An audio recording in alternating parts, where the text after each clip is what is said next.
Before the age of man, the land belonged to monsters.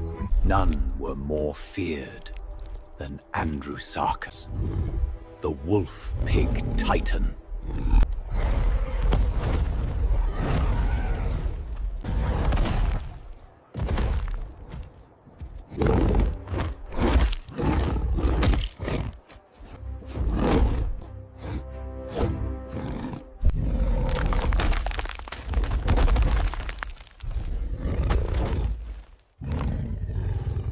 Tonight, the clan survives.